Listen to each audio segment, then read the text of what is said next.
Hello friends, नमस्ते, प्रणाम। माय channel में आप सभी का स्वागत है। मेरा नाम रूपम यादव और जौनपुरिया दीदी के चैनल में आप सभी का स्वागत करती हूँ। और आप लोग के बीच में जौनपुरिया दीदी एक प्यार सा नाच गीत लेके आई है और नाच गीत है नाच कर तो कैसा लगेगा तो आप लोग कमेंट में जरूर बताइएगा और दीदी का सपोर्ट कीजिए और ढेर सारा प्यार दिला बात दीजिए।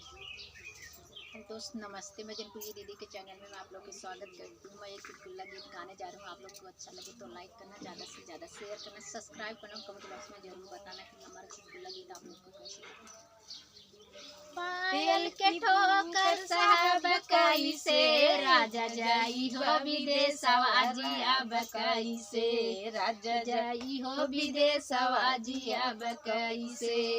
पायल के ठोकर साहब कैसे राजा जाई हो विदेशवा जिया कैसे राजा जाई हो विदेशवा जिया कैसे।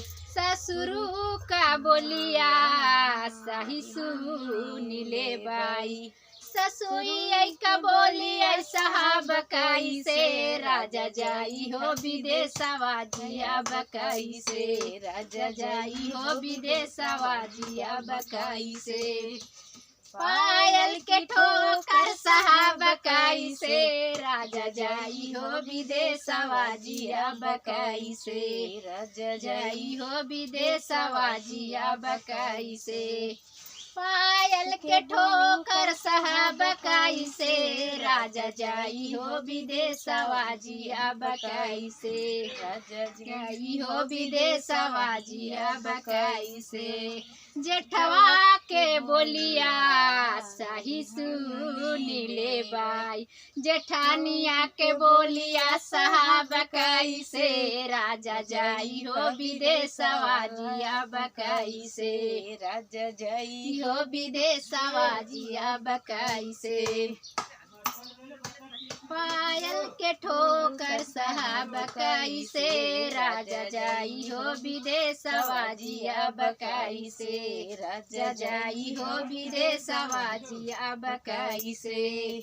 पायल के ठोकर साहब कैसे राजा जाई हो विदेशवा जिया कैसे राजा जाई हो विदेशवा जिया कैसे।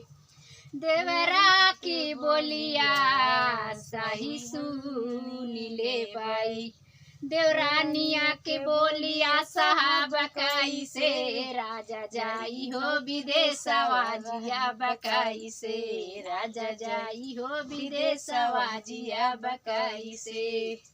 पायल के ठोकर साहब कैसे राजा जाई हो विदेशवा जिया कैसे राजा जाई हो विदेशवा जिया कैसे।